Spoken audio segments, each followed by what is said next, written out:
sendiri di rumah. Sehingga ketika kita mendidik anak, ada hal yang harus dilakukan oleh ayah, ada hal yang harus dilakukan ibu. Sehingga kita tidak merasa dilimpahi tanggung jawab yang lebih ya ketika kita sudah membuat GBHK tadi. Kemudian pihak ayah atau suami enggan terlibat mengurus rumah tangga. Nah, dari hal yang tadi saya bilang dengan membuat GBHK tadi, insya Allah nanti ke depannya ya tidak ada tuh yang bilang giliran begini saya, kamu kerjanya cuma ini gitu ya. Tapi ketika kita tahu hak dan kewajiban istri, kemudian suami juga tahu hak kewajiban suami, insya Allah hal-hal seperti ini nanti akan ini. Kemudian bullying, ya kemarin saya baru bahas bullying di SMA, bullying dari keluarga. Nah ini bullying dari keluarga yang kelihatan tampaknya kecil, tapi dampaknya luar biasa, ya penyebab stres yang luar biasa. Ya bisa dari keluarga, tetangga, teman, komunitas juga bisa. Ya, kemudian tidak memiliki waktu luang. Ini yang biasanya ibu-ibu yang tidak bisa memanage waktu dengan baik, kemungkinan besarnya tidak ada punya waktu luang yang baik ya untuk introspeksi, untuk me time, untuk berleha-leha sejenak gitu ya. Kemudian profesi ibu rumah tangga yang seringkali diremehkan. Ya kalau saya boleh merujuk ke belakang, melihat ke belakang sebenarnya kita-kita juga sih Bu ya, kakak-kakak sekalian yang kadang ketika ditanya, "Maaf Bu, profesinya apa?" "Ah, saya mah ibu rumah tangga aja," gitu. "Kenapa atuh pakai saya mah ibu rumah tangga aja?" Enggak dengan bangga bilang, "Saya ibu rumah tangga," gitu dengan bangganya gitu. Jarang sekali saya dengar ibu rumah tangga Bu RT gitu. Ngomongnya itu kayaknya kayak terkesan nggak bangga gitu loh jadi ibu rumah tangga ya. Kemudian terpaksa menjadi ibu rumah tangga ya. Tadinya mungkin sebelumnya kita bekerja, tiba-tiba ketika sudah berumah tangga dengan alasan ada anak, ada apa segala, rumah belum bensin, kamu di rumah saya yang kerja. Kayaknya kepaksa gitu ya, padahal kepingin banget kerja ngeliat teman-teman pergi ke mana-mana gitu ya, bebas bisa makan siang, nelpon, ngapain lo jaga anak, gue dong lagi main nih gitu kan. Itu ibu-ibu sekarang tuh suka kayak gitu tuh ya. Kemudian kondisi keuangan ya, dengan kondisi keuangan yang sangat mepet misalnya atau yang berlebih pun sebenarnya ya itu bukannya bikin kita bahagia, ada berlebih yang bikin kita jadi juga stres ya. Biasanya pengeluaran itu eh, imbang sama pemasukan ya. Pemasukan segini segini, nanti pemasukan nambah jadi sekian-sekian, pengeluarannya juga menjadi nambah. Ini hanya beberapa contoh penyebab stres ya. Next slide, Mbak Kak Monica. Nah, kemudian tanda-tanda awal masalah kesehatan mental ini cuma tanda awalnya saja ya. Misalnya selalu merasa bersalah, selalu merasa disalahin mulu ketika ada masalah, kok saya lagi gitu ya. Anak nakal saya, anak sakit saya gitu ya. Kemudian sulit konsentrasi kayak tadi tuh. Kak Ria udah begini-begini, ada yang apa sih tuh gitu ya. Ada yang berusaha ngelihat dia ngomong apa sih, apa dua kali ngomong apa-apa gitu ya, sulit konsentrasi. Atau kadang-kadang sulit konsentrasi yang sering dilakukan adalah karena ibu-ibu itu bisa melakukan banyak hal dalam satu waktu. Biasanya habis motong tiba-tiba nelfon, habis itu pas mau motong lagi tadi pisau taruh di mana ya? Atau kacamatanya yang paling sering nih, kacamata di mana ya gitu. Padahal kacamatanya ada di sini, tapi dicari kemana-mana gitu ya. Kemudian merasa putus asa ya. Saya punya beberapa klien ketika ini dan mereka bercerita gitu ya, ketika mereka nangis bersama-sama di rumah dengan anak-anaknya karena merasa putus asa, nggak tahu mau melakukan hal apa, tapi ketika dia nangis diajak anak-anaknya nangis gitu ya. Kadang-kadang saya juga jadi ikut sedih gitu ya dengan hal-hal seperti ini. Kemudian gangguan tidur, sulit tidur ya, kalau mau tidur gampang banget terbangun, ingat lagi kegiatan, aduh ini belum. Nah itu yang biasa, ini ciri-ciri aja ya masalah kesehatan mental. Kemudian tidak bisa menikmati hal-hal yang dulu disukai, misalnya sebelum menikah bisa kok olahraga tuh pagi-pagi, jalan berapa kilo, 1.000 langkah, 10.000 langkah bisa gitu ya. Tapi ketika punya anak, pagi-pagi harus ngurusin suami kalau yang belum punya anak, atau yang sudah punya anak pagi-pagi harus beresin anak dulu, suami, beresin rumah dan lain sebagainya. Yang tidak bisa menikmati keindahan-keindahan yang menurut kita ini adalah keindahan-keindahan yang nggak bisa kita nikmati ketika sekarang. Kemudian emosi yang naik turun ya, gampang berubah-berubah ya. Kalau perempuan biasa ini karena ada siklus menstruasi ya gampang berubah sih biasa ya. Tapi kalau tanda-tanda kesehatan mental tanpa menstruasi pun siklus menstruasi ininya berubah-berubah, naik turun ya. Kemudian merasa mudah lelah ya, gampang banget capek, baru begini kok ya udah capek ya. Kalau sekarang capek karena situasi di luar panas ya wajar ya, tapi kalau kita mau lihat ciri-ciri yang mental health yang udah ada tanda-tanda nih, udah ada warning ya, lelahnya tuh beda ya.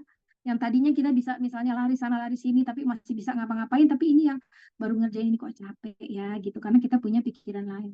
Kemudian sedih yang terus menerus gitu ya, baru ngerjain ini inget lagi, kepikiran lagi gitu ya. Terus kita jadi jarang keluar ya. Kalau ada teman-teman kita nih, kakak-kakak yang tadinya beli sayur keluar, apa keluar, ngaji ikut apa, tiba-tiba kok udah seminggu misalnya kok dia nggak keluar-keluar ya, ini termasuk tanda-tanda ya kesehatan mental ada sedikit lah gitu ya. Tapi kalau kita punya tetangga yang begini nih perlu nih kita awasi ya. Kalau yang bermasalah biasanya malah tambah males keluar, tambah ditanya, kadang-kadang mau jawab, kadang-kadang nggak mau. Ya, kemudian nafsu makan, ini yang paling gampang. Ada yang nafsu makannya berlebih, ada yang jadinya males makan. Ya kan kita beda-beda ya Bu. Mungkin kakak-kakak sekalian yang kurus-kurus, mungkin kalau banyak pikiran malah nggak mau makan gitu. Beda sama saya banyak pikiran, uyak makan terus gitu ya. Oke, next slide. Ya, ini dia, ini hierarkinya. Awal-awalnya di garis bawah itu baru distress ya, baru ada gangguan apa stres yang bersifat negatif gitu, ada masalah-masalah gitu ya. Kemudian naik tingkatnya menjadi mental distress. Ada sedikit perilaku-perilaku yang stresnya ini nambah ya jadi distress. Kemudian mental health problem, ciri-ciri yang tadi di atas itu muncul tuh, nggak bisa tidur, ya makan jadi kurang, terus kemudian apa ada pikiran-pikiran ini terus nggak mau keluar rumah, terus tidurnya berantakan, nah, dan sebagainya. Kemudian di hierarki yang paling atas adalah mental disorder. Nah kalau ini sudah berupa pola pikir emosi yang mungkin nanti akan mengganggu kesehatan mental dan kesehatan jiwa ibunya. Ya, jadi tingkatan-tingkatannya tuh dari cuman merasa doang, akhirnya menjadi sebuah penyakit yang biasa disebut sebagai kesehatan jiwa. Selanjutnya, saya kasih beberapa ya ibu-ibu sekalian, tapi nanti sesuai dengan pertanyaan, nanti kita saling tanya jawab, karena biasanya kalau kayak begini tuh serunya ditanya jawab ya. Tipsnya, ya saya kasih 5. Pertama adalah tadi tuh, me time. Karena kita merasa nggak punya waktu, siapkanlah waktu lowong ini untuk me time. Mungkin ini perlu dibicarakan dengan pasangan kita ya, suami kita, atau mungkin kita bisa benar-benar minta kapan waktunya, kita bisa menitipkan anak-anak, kemudian kita bisa sedikit saja, sebentar saja melepas diri. Masing-masing mungkin kalau di sini yang di ruang baca, mungkin me time-nya bisa sambil baca. Kalau saya biasanya sambil baca tuh me time banget. Tapi nggak ngapa-ngapain gitu, nggak turun, nggak masak, nggak apa, tapi baca aja atau berantakan aja kamar gitu. Itu biasanya me time saya gitu ya, sambil baca. Kemudian beri jeda sesaat. Ya, yaitu biasanya kalau psikolog tuh suka ambil napas, tarik napas, buang, narik napas pakai hidung, buangnya pakai mulut. Ada ritmenya misalnya 5, 10 hitungannya, hitung lagi gini. Nah, itu bisa. Ini kalau untuk ketika kita harus melakukan pekerjaan lain ya. Tapi kalau me time itu emang kita cari waktu yang spesial. Tapi kalau kita udah nggak bisa, ya udah sambil istighfar, astagfirullahaladzim, tarik napas, buang, tarik napas, buang gitu ya. Kemudian cari waktu tidur yang cukup ya. Kadang-kadang kalau kita punya anak kecil, kebayang sama saya ketika saya punya anak kecil dulu ya. Kita benar-benar ketika anak tidur tuh saya benar-benar tidur, ikut tidur. Pokoknya dia tidur, saya tidur. Karena kalau dia udah bangun, kita udah nggak bisa ngapa-ngapain ya. Tapi ada ibu-ibu yang luar biasa jempolan ya. Karena dia nggak suka lihat berantakan, anaknya tidur, dia beresin semuanya. Ini kita yang harus ngatur, Bu. Ya, kakak-kakak sekalian. Karena yang namanya bahagia itu milik kita ya, kita mau susah, kita mau ribet, mau jadi ibu yang super ribet ya, kita balik lagi ke kita kan look in, lihat kita ibu yang seperti apa ya. Cukupkan tidur, kalau kita nggak mau stres, cukupkan tidurnya ya, 6 sampai 8 jam cukup insya Allah ya. Kemudian stop membanding-bandingkan ya. banding-bandingin nih misalnya, tuh kok Kak Riri bisa begini ya, bisa sekolah sampai tinggi banget. Saya, aduh, waktu saya juga buat baca, misalnya buat belajar LTK aja udah susah, bagaimana lagi harus belajar ini itu. Stop. Tiap orang ya punya kelebihan masing-masing. Jangan bandingkan kita dengan orang lain, karena Allah tidak akan memberi semua kepintaran kepada satu orang bisa segala macam, enggak.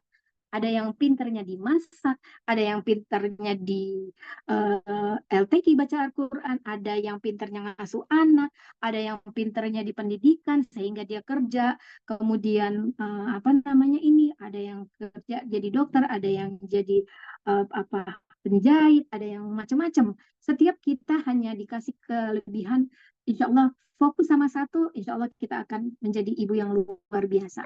Ya jangan semua mau dan semua bisa, karena nggak ada yang semua bisa. Ketika kita mau melakukan banyak sebagai, misal sebagai ibu, sebagai kepala sekolah, sebagai karyawan, sebagai ini, pasti ada yang ya payo,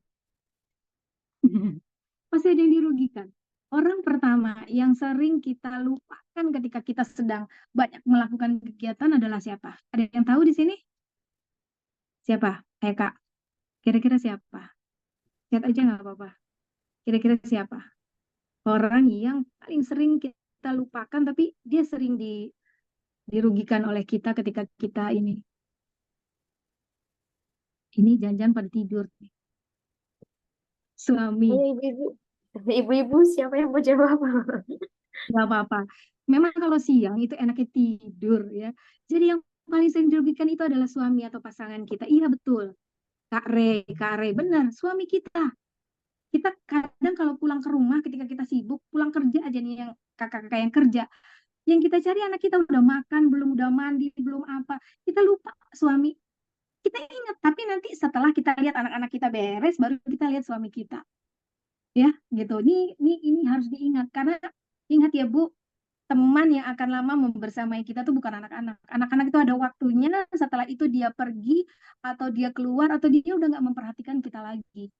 Ya anak SD, SMP aja, teman tadi kita masih bisa enak, bisa bincang-bincang sama anak-anak enak, curhat enak, apa tiba-tiba dia udah keluar, udah memegang HP, kita udah nggak laku lagi dan kita bukan jadi teman bicara dia yang enak lagi. Ya, tapi kalau suami itu orang yang akan membersamai kita sampai kita tua insya Allah ya. Kemudian yang terakhir self healing. Kalau orang sekarang banyak yang bilang, mau healing dulu ke sana, healing dulu. Healing nggak selesai ketika kita kembali masalah ada lagi gitu ya. Pada dasarnya self healing adalah proses penyembuhan luka batin. Jadi bukannya jalan ke sana, jalan ke sini, ke sana healing healing healing, tapi pas kembali apa yang kita rasakan itu ada lagi gitu ya. Jadi self healing di sini adalah proses penyembuhan luka batin atau mental yang dilakukan secara mandiri. Jadi ketika kita sadar apa yang kita lakukan salah, ada yang salah dengan tindak tanduk, ada yang salah dengan apa yang kita pikirkan, sudah itu kita lakukan mental healingnya, pas self healingnya secara mandiri. Yang terakhir saya akan kasih lihat cara self healing, self care untuk kesehatan mental. Ya, self care ini merupakan aktivitas yang bisa kita lakukan ya. Bentuknya macam-macam dan bentuk apresiasi diri ya. Tujuannya untuk kesehatan mental. Misalnya, ibu yang masuk, kakak-kakak yang ada di ruang baca ibu misalnya. Self healingnya mungkin dengan bisa membaca satu buku per minggu atau satu buku per bulan, itu bisa menjadi self healing ibu-ibu. Atau mungkin orang lain bisa satu, kita bisa dua, karena kita punya waktu luang yang banyak atau me time kita banyak, silakan. Ya pentingnya self care untuk apa ya, bikin kita bisa lebih menghargai diri kita. Pertama, membantu kembali menyelami, menghargai, mencintai diri kita sendiri. Apa sih saya udah terlalu capek misalnya jadi ibu gitu. Ingat bahwa anak-anak itu akan tumbuh, nggak selamanya ada di sekitar kita. Kita aja tumbuh ya. Apalagi anak-anak cepat sekali. Mungkin tadinya masih kumpul rame-rame, tiba-tiba ketika SMP dia sudah tidak ada lagi di rumah. Ya, menyelami diri bahwa anak-anak yang sekarang itu yang menurut kita merepotkan, menurut kita bikin kita nggak bisa tidur, menurut kita yang bikin kita jadi heboh, hektik kalau pagi, lama-lama juga nggak akan ada di depan kita. Jadi fokus